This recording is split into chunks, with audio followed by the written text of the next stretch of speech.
All right, today we're going to dive into some really powerful, kind of invisible ideas. Ideas that literally shape our economy, our jobs, and yeah, the money that's sitting in your wallet right now. We're talking all about monetary theory. I mean, it seems like a simple question, right? But the answer? Oh, it's rooted in some of the biggest ideas in all of economics. That rising price is basically monetary theory playing out in real time, and we're going to break down exactly how that works. So, what is this big idea, monetary theory? Well, you can think of it like the playbook, right? The set of rules that central banks use to try and manage the entire economy. These are the foundational concepts that guide huge decisions on everything from interest rates to inflation. When you boil it all down, it's really about one key relationship: how the amount of money floating around in an economy affects all the big stuff.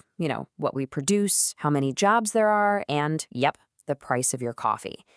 It's basically the why behind the money. Okay, so let's rewind. Way back. We're talking 18th and 19th centuries. Thinkers like Adam Smith and David Ricardo, the big names, they established the first major school of thought here. And their view, it was elegant, it was simple, and it was fundamentally hands-off. You see, they saw the role of money as, well, surprisingly straightforward.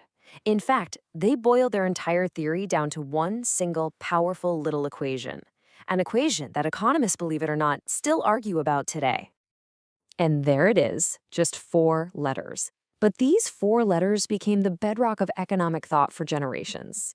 Now, I know it might look a little intimidating, like some crazy math problem, but the idea behind it is actually super intuitive. So let's break it down. Okay, so here's the absolute key to understanding this. The classical economists made a huge assumption. They believed that V, that's the speed at which we all spend our money, and Y, the amount of actual stuff we make, are pretty stable. They don't change much. So think about it. If those two things are basically fixed, what happens when you mess with M, the money supply? You got it. The equation basically forces P to go up if M goes up. It's simple math. And this led to the absolute central conclusion of the classical school. Inflation is caused by one thing and one thing only: too much money chasing too few goods. Simple as that. And this idea has a name: money neutrality. It was their biggest takeaway. In the long run, they argued printing more money doesn't make us richer. It just makes everything more expensive. It doesn't create jobs. It doesn't boost production. The market, in their view, would always fix itself, so no need for anyone to interfere. And for a really long time, this was pretty much the accepted wisdom. But then something happened. A global crisis that completely shattered the idea that economies just magically fix themselves. Of course, I'm talking about the Great Depression. The old blueprint, it wasn't just bent, it was broken. And this is where a new character enters our story: John Maynard Keynes. He's an economist who looked at this classical view and said, no way. Seeing the mass unemployment of the 1930s, he had this famous line: in the long run, we are all dead. And his point was crystal clear. Waiting for the economy to self-correct wasn't an option. It needed help, and it needed it right now. So what was Keynes's big revolutionary idea? It was this: in the real world, prices and especially wages are sticky. They don't just fall instantly. Think about it. Businesses can't just cut everyone's pay in half when the economy tanks. You have contracts, you have morale to worry about. So what do they do instead? They lay people off. And that means money is not neutral in the short run. Not at all. It has a very, very real impact on jobs and how much stuff we're actually producing. Honestly, Keynes kicked off a whole revolution in economic thought. His ideas sparked decades of debate.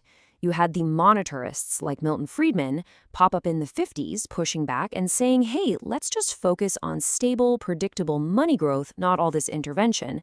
Then in the 70s, you get the new classical school talking about rational expectations. Basically the idea that people aren't dumb. They anticipate what the government's going to do, which makes surprise policies way less effective.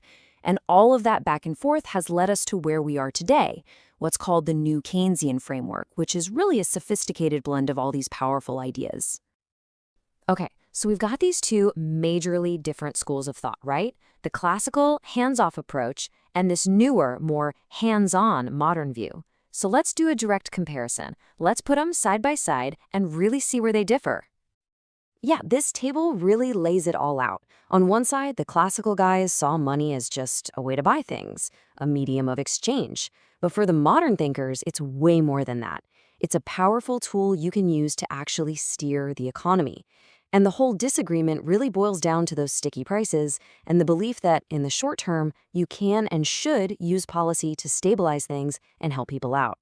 This debate, it's the foundation of pretty much all modern monetary policy. Okay, so enough with the history and the theory for a second. How does all of this stuff actually play out in the real world? Let's take a look at how these big ideas are put into practice by a modern central bank right now. And for our case study, we're going to look at the Bangko Sentral ng Pilipinas, or the BSP. The BSP operates on a very modern framework called inflation targeting. And this is a direct application of all those evolved economic theories we've been talking about. So what does inflation targeting actually mean in practice? Well, it means the BSP has a super clear public goal. Keep inflation somewhere in that 2 to 4% range. And this isn't some secret number they keep in a vault. It's a public promise. And that transparency is absolutely crucial because it helps manage what everyone from businesses to you and me expects to happen in the future. And their playbook is basically a 3-step process. First, they set that clear public target we just saw. Second, they use their main tool, the policy interest rate, to influence borrowing and spending. You know, if they raise rates, borrowing gets more expensive, which cools the economy down. If they lower them, it heats things up. And third, and this is so important, they communicate everything they're doing and why they're doing it. It's an active, flexible, and totally transparent approach. So, okay. After this whole journey through economic history, from Adam Smith to today, we're left with the big question, right? Who was right? Was it the classical school or the modern one? Well, the truth is, it's not really about one being right and the other wrong. That's not how it works. The most effective central banks today, they don't just pick one team. They take a really pragmatic approach, blending the best insights from both traditions.